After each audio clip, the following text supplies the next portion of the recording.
નમસ્કાર વિદ્યાર્થી મિત્રો, ઓક્સફર્ડ સ્કૂલ ઓફ સાયન્સ અમરેલીમાં આપનું હાર્દિક સ્વાગત છે. આ વિડીયોની અંદર આપણે કાવ્ય 13 પરાજયની જીત કવિ પ્રહલાદ પારેખની જે કવિતા છે ખંડકાવ્ય એ જોઈ રહ્યા હતા. મગધના રાજા સમ્રાટ અશોકે કલિંગ ઉપર આક્રમણ કર્યું અને એમાં એમણે જીત મેળવી, કલિંગની હાર થઈ. ત્યારબાદ સમ્રાટ અશોક પોતે જાતે પોતાની જીત જોવા માટે કલિંગ નગરીની અંદર નીકળે છે. મનમાં વિચાર આવે છે કે જોઉં તો ખરો કે મગધની તલવારની ધાર કેટલી તીક્ષ્ણ છે અને એ મગધની તલવારની તીક્ષ્ણ ધારે કેવો વિજય મેળવ્યો છે. એ જોવા માટે થોડાક મશાલસીઓ સૈનિકોને સાથે લઈ અને સમ્રાટ અશોક કલિંગ નગરીને જોવા માટે નીકળે છે. કલિંગનું દ્રશ્ય જોઈ અને એમનું હૃદય પરિવર્તન થઈ જાય છે. ઠેક ઠેકાણે લાશોના ઢગલા પડેલા હતા. મહોલ્લાઓ, શેરી બધું જ સાવ ઉજ્જડ વેરાન સ્મશાન જેવું બની ગયું હતું. અને એ લાશોના ઢગલાની વચ્ચેથી રસ્તો શોધતો શોધતો સમ્રાટ અશોક આગળ વધી રહ્યો હતો. અનેક માનવોનો એમણે સંહાર કર્યો હતો. કેટલાય નિર્દોષ માણસોના જીવન એમણે ઉજાડી નાખ્યા હતા.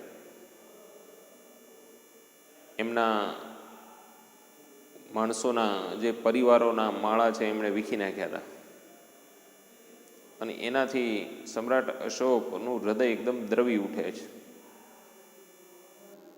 કે માણસની સત્તા વિસ્તારવાની લાલચે કેટલાય નિર્દોષ માણસોને આવી રીતે મોતને ઘાટ ઉતારવા એ કોઈ કાળે યોગ્ય નથી. અને અચાનક એ પોતાના સૈનિકોને શિબિરમાં પાછા ફરવાનો આદેશ કરે છે. ચાલો સૌ શિબિરે પાછા. રાજાની આજ્ઞા થઈ એટલે સૈનિકો એકદમ આવાચક થઈ ગયા કે અચાનક રાજાએ શિબિરમાં પાછા ફરવાની આજ્ઞા કેમ કરી. તો ત્યાં સુધીની વાત આપણે જોઈ હતી. ત્યાંથી કાવ્ય બાકી હતું. ટેક્સ્ટબુક અને શબ્દાર્થ લખવાનો ચોપડો બંને તમારી સાથે રાખજો. જુઓ હવે ત્યાંથી આપણે કાવ્ય આગળ જોઈએ. કાવ્ય 13 પરાજયની જીત કવિ પ્રહલાદ પારેખનું ખંડકાવ્ય છે. પેજ નંબર 71 ઉપર આપણે પહોંચ્યા હતા. રાજાની આજ્ઞા થઈ કે ચાલો સૌ શિબિરે પાછા. ભૂપ આજ્ઞા પછી કરે ત્યાં સુધી આપણે જોયું હતું. ત્યાંથી આગળ જોવો હવે. મશાલચીઓ સૌ મૂઢ થાતા, ક્રિયા કશી સમજ્યા ન ભૂપની. પરસ્પરે ઇંગિતથી જ પૂછતા, અરે થયું શું, સમજે છે તું કંઈ? રાજાએ સમ્રાટ અશોકે અચાનક આજ્ઞા કરી કે ચાલો સૌ શિબિરે પાછા. એટલે સાથે રહેલા બધા જ મશાલસીઓ એકદમ મૂઢ જેવા બની ગયા. મૂઢ એક શબ્દ લખજો. કંઈ સમજણ ન પડે તેવા.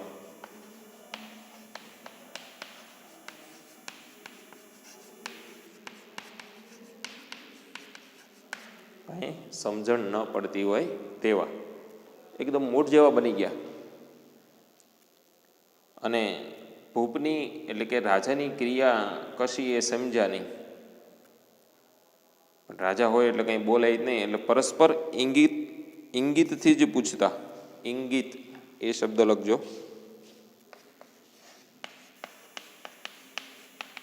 ઈશારાથી. ઇંગિત એટલે ઈશારો. આપણે ઘણી વાર નથી ઈશારાથી કરતા. આવી રીતનો ઈશારો એટલે શું છે એમ પ્રશ્ન પૂછતા હોય. આપણે બોલતા ન હોય એટલે એમ એકાબીજા સૈનિકો પૂછવા લાગ્યા, પણ કોઈને કંઈ સમજાવવું નહીં શા માટે આગળ રાજાએ આજ્ઞા કરી છે. એટલે બધા એકબીજાની સામું જોવા લાગ્યા અને એકાબીજા શું તું કંઈ સમજે છે એવું પૂછવા લાગ્યા. ગયો શિબિર માહી ભૂપ આગળ કર્યા સેવકો, અને શ્રમિત શીર્ષને કર્મહી ધરી બેસ્યો. અને શિબિરમાં પાછા ફરવાની આજ્ઞા કરી એટલે પેલા મશાલસીઓ આગળ વધ્યા અને પાછળ રાજા ચાલે છે. અને એ શ્રમિત એવો રાજા પોતાની શિબિરમાં પાછો ફરે છે.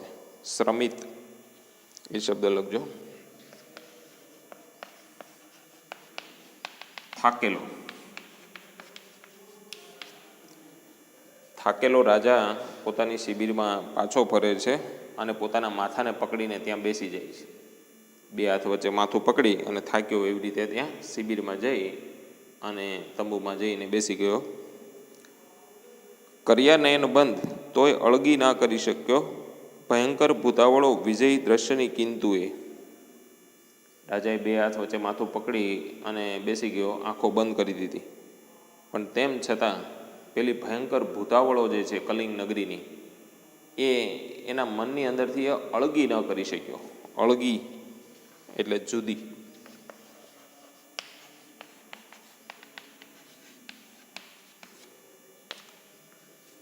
એટલે પેલી જે ભૂતાવળો છે, ભયંકર ભૂતાવળ એવો શબ્દ હોય, ભૂતાવળ શબ્દ એક લખો. ભયંકર દ્રશ્ય.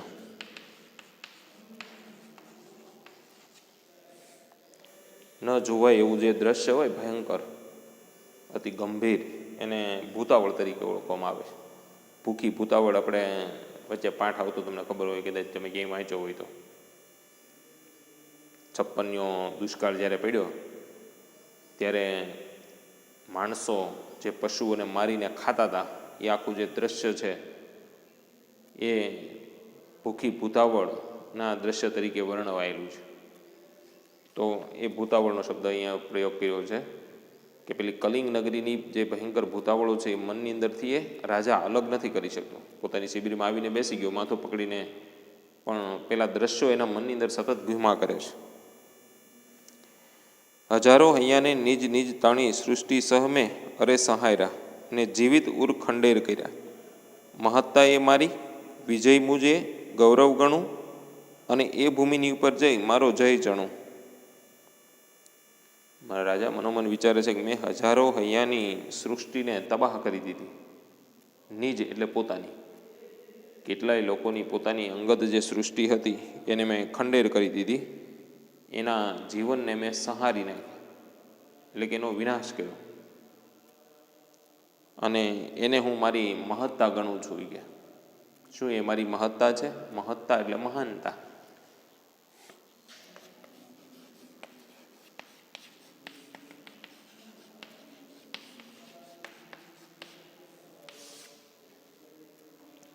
કેટલાય લોકોના જીવન મેં ખંડેર કર્યા, કેટલાય જીવનો મેં ઉજાડી નાખ્યા, અને એને હું મારો વિજય ગણું, એને હું મારી મહાનતા ગણું, એને હું મારું ગૌરવ ગણું.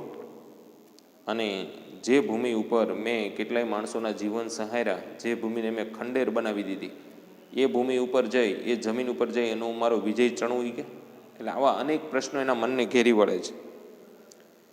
અજંપો ઉગ્ર રાજાના હૈયાને આજ રહે દમી. રાજાના હૈયાની અંદર એક પ્રકારનો અજંપો જે છે એ ઊભો થાય છે, અને એના હૈયાને, એના હૃદયને દબાવી રહ્યો છે.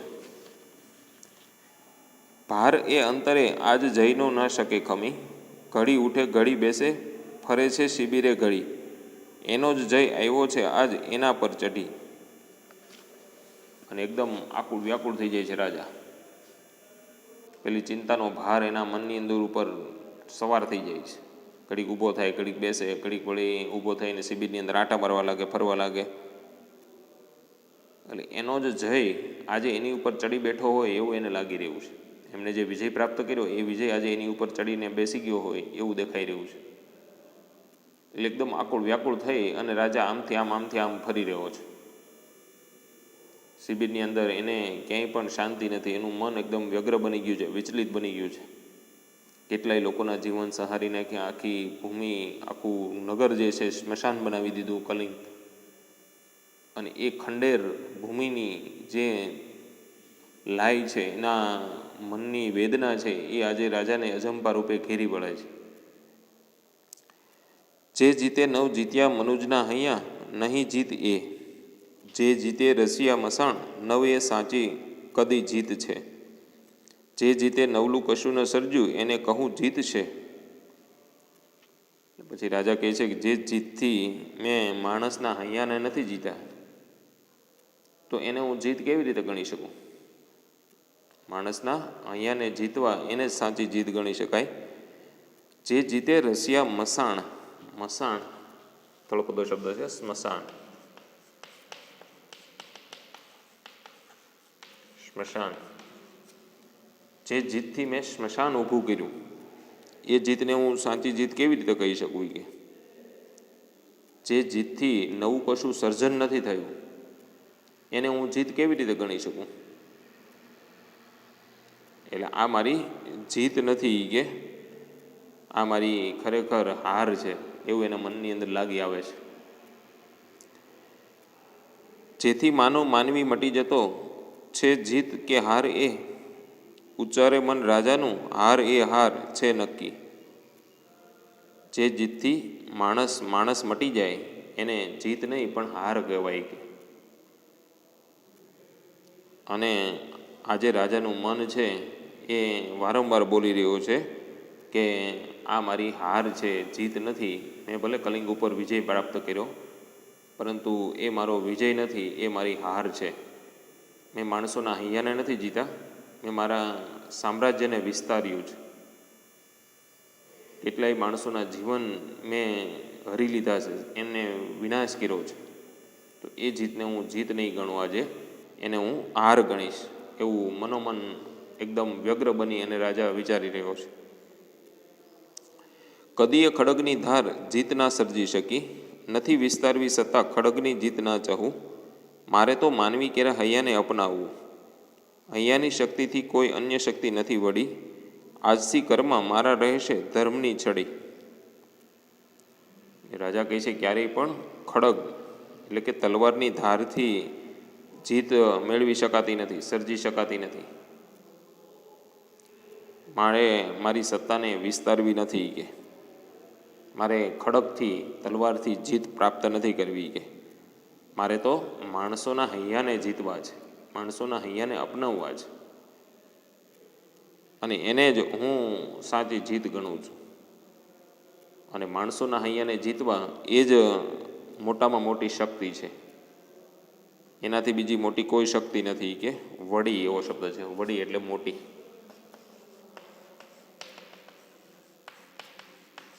માણસોને હૈયાને જીતવા એ જ મોટામાં મોટી શક્તિ છે. કે એટલે આજથી મારા હાથની અંદર ખડગ નહીં પણ મારા હાથમાં ધર્મની છડી રહેશે, એવું રાજાએ મનોમન નક્કી કર્યું અને જાહેર કર્યું. એટલે કે આજથી હું હિંસાનો ત્યાગ કરું છું અને અહિંસારૂપી શસ્ત્ર, ધર્મરૂપી શસ્ત્ર જે છે, છડી છે, એને હું ધારણ કરું છું. અને સમ્રાટ અશોકે અહિંસાનો માર્ગ જે છે એ અપનાવી લીધો. ધર્મની ધજા એમણે હાથની અંદર પકડી લીધી. તમે હવે ખડગ રહો જ મ્યાનમાં, કલ્યાણમાં માનવના નકામાં. ઓ ધર્મ આદેશ દિયો તમારો, ને એ જ થાશે બસ માર્ગ મારો. પોતાના હાથમાં રહેલી તલવારને એણે મ્યાન કરી દીધી અને એણે કીધું કે હે ખડગ, એ તલવાર હવે તું મ્યાનમાં જ રહી. કે તું માનવ કલ્યાણ માટે નકામી છો. કે તારાથી માનવીનું કલ્યાણ નથી થતું. અને હે ધર્મ, તમે મને આદેશ આપો, તમે જે આદેશ આપશો એ જ હવે મારો માર્ગ બનશે. અને આમ સમ્રાટ અશોકનું હૃદય પરિવર્તન થાય છે. હાથમાંથી શસ્ત્રો એણે હેઠા મૂકી દીધા અને હાથમાં ધર્મની રૂપી ધજા જે છે એ ધારણ કરી લીધી. અને ધર્મના માર્ગને જ પોતાનો કલ્યાણનો, પોતાનો જીવનનો માર્ગ બનાવી દીધો. પૂર્વમાં તેજ કેરી ત્યાં દેખાય નવ મંજરી, રાયના અંતરે શ્રદ્ધા નવા લઈ તેજ સંચરી. અને જેવી રાજાએ હાથમાં ધર્મની ધજા પકડી અહિંસાનો માર્ગ અપનાવ્યો એટલે પૂર્વ દિશાની અંદર તેજ જે છે એ દેખાવા લાગ્યું.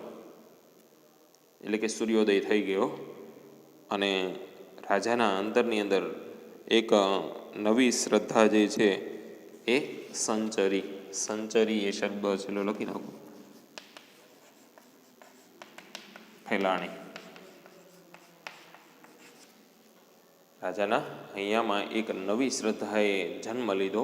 નવી અહિંસારૂપી જે છડી છે ધર્મની એ રાજાએ હવે ધારણ કરી લીધી. અને આમ સમ્રાટ અશોકનું હૃદય પરિવર્તન થયું. બારી બહાર એ કાવ્ય સંગ્રહની અંદરથી આ આપણું જે કાવ્ય છે એ લીધેલું છે. એટલે એ પુસ્તકનું નામ પણ ખાસ યાદ રાખજો. એટલે આમ કવિ પ્રહલાદ પારેખે સમ્રાટ અશોકે કલિંગ ઉપર જે આક્રમણ કર્યું ત્યાંથી લઈ કલિંગ ઉપર એમણે જે જીત મેળવી અને ત્યાર પછી સમ્રાટ અશોકનું હૃદય પરિવર્તન કેવી રીતે થયું એની સમગ્ર હકીકત આ ખંડકાવ્યની અંદર આપણી સમક્ષ રજૂ કરેલી છે. ખ્યાલ આવ્યો? થોડા અઘરા શબ્દો ખંડકાવ્યની અંદર છે, પણ મોટાભાગે આપણે બધા લખાવી નાખ્યા છે. વચ્ચે કદાચ કોઈ રહી ગયા હોય તો એ ટીક કરી અને તમારી બુકની અંદર લખી રાખજો. ફરી પાછા આપણે જ્યારે મળીશું રૂબરૂ ક્લાસરૂમની અંદર ત્યારે એની વિશેષ ચર્ચા કરીશું. અત્યારે આપણે સ્વાધ્યાયના ટૂંકા પ્રશ્નો જે છે એ ખાલી જોઈ લઈએ. મુદ્દાસર પ્રશ્નો આપણે પછી ભવિષ્યમાં જ્યારે રૂબરૂ મળીએ ત્યારે એની ચર્ચા વિશેષ કરીશું.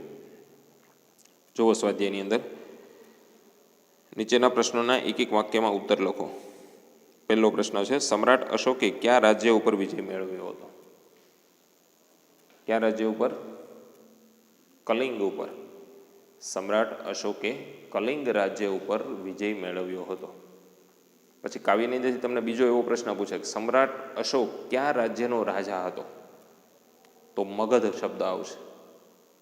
એટલે આ બે યાદ રાખજો. સમ્રાટ અશોક મગધનો રાજા હતો અને સમ્રાટ અશોકે કલિંગ ઉપર જીત પ્રાપ્ત કરી હતી. સમૂળ ઉખડી ગયેલી મૃદુ વેલ શીએ પડી આ પંક્તિ કોનો નિર્દેશ કરે છે? કોના માટે વાપર્યું હતું? મૂળ સહિત કોઈ કોમળ વેલને ઉખાડીને ફેંકી દીધી હોય એવી કોણ હતી? કલિંગ નગરી. તો સમૂળ ઉખડી ગયેલી મૃદુ વેલચી પડી આ પંક્તિ હારેલી અથવા પરાજિત કલિંગ નગરીનો નિર્દેશ કરે છે. આ જવાબ આવશે. વિજય પછી અશોકના મનમાં શો વિચાર સ્ફુર્યો? કલિંગ ઉપર વિજય પ્રાપ્ત કર્યા પછી અશોકના મનમાં શો વિચાર સ્ફુર્યો? વિજય પછી અશોકના મનમાં વિચાર સ્ફુર્યો કે મગધની તલવારની ધાર કેટલી તીક્ષ્ણ છે અને એમણે કેવો વિજય પ્રાપ્ત કર્યો છે એ જોવા જવાની ઈચ્છા, એ જોવા જવાનો વિચાર સ્ફુર્યો. એટલે એ કલિંગમાં નીકળ્યા જોવા માટે. એટલે મગધની ધાર, તલવારની ધાર કેટલી તીક્ષ્ણ છે અને એમણે કેવો વિજય મેળવ્યો છે એ જોવાનો વિચાર રાજાના મનમાં સ્ફુર્યો. નૃપે સૈનિકોને શી આજ્ઞા કરી? નૃપ એટલે રાજા અશોકે સૈનિકોને શી આજ્ઞા કરી? શિબિરમાં પાછા ફરવાની. ચાલો સૌ શિબિરે પાછા, એવું રાજા અશોક, સમ્રાટ અશોકે પેલા મશાલચીઓને સૈનિકોને કીધું. એટલે ચાલો સૌ શિબિરે પાછા એવી રૂપે સૈનિકોને આજ્ઞા કરી. એ જવાબ આવશે. ખડગ મ્યાન કરી અને સમ્રાટ અશોકે હાથમાં શું ધારણ કર્યું? હમણાં જ વાત કરી આપણે. ખડગને મ્યાન કરી અને સમ્રાટ અશોકે શું હાથમાં ધારણ કર્યું? ધર્મની છડી, ધર્મની ધજા, ધર્મરૂપી લાકડી. છડી એટલે આમ તો લાકડી, એ શબ્દ આપણે લખ્યો નથી, વળી લખ્યો તો. એ શબ્દ લખો હોય તો લખી નાખજો. આવ્યો તો વચ્ચે જો છડી, લાકડી. ધર્મની લાકડી રાજાએ ધારણ કરી. ખડગ મ્યાન કરી અને સમ્રાટે હાથમાં ધર્મની ધજા અથવા ધર્મની લાકડી ધારણ કરી. આ જવાબ આવશે. પછી નીચેના પ્રશ્નના મુદ્દાસર જવાબ લખો. એ આપણે જોઈ લઈશું પછી. આમ તો મુદ્દાસર એમાં એક ત્રીજો પ્રશ્ન જ છે. પહેલા બે છે એ ટૂંકમાં છે, 2 માર્ક્સના. સમ્રાટ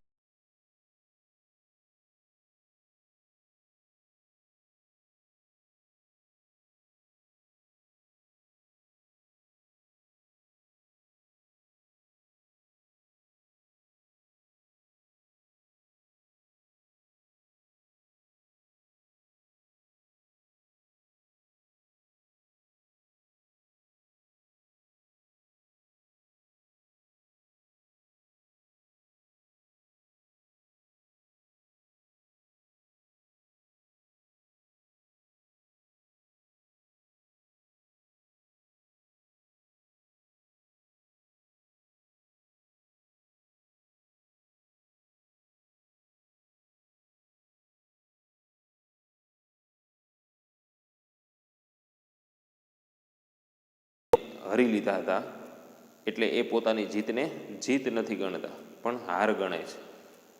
આ જવાબ એની અંદર આવશે.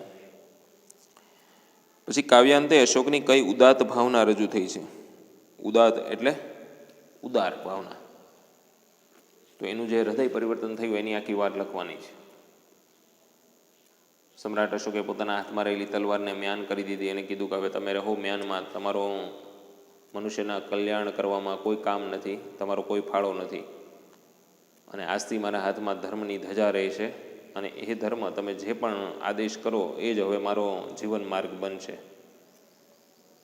એટલે મનુષ્યના કલ્યાણની એક ઉદાત્ત ભાવના કાવ્યના અંતમાં આપણને જોવા મળે છે.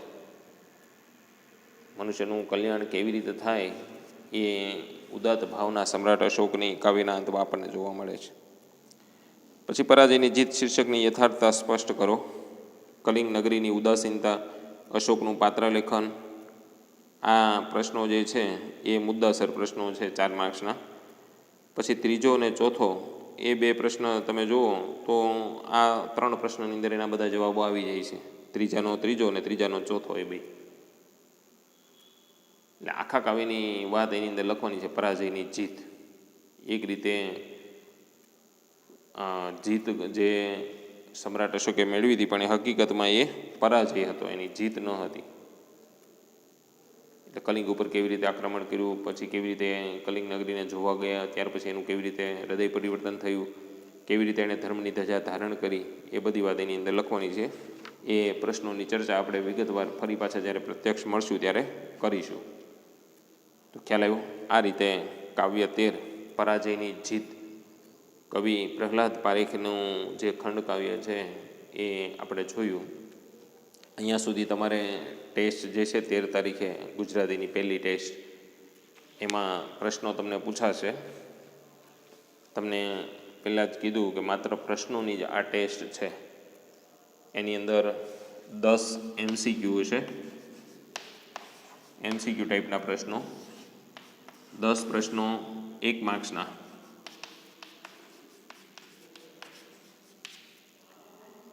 5 પ્રશ્નો 2 માર્ક્સના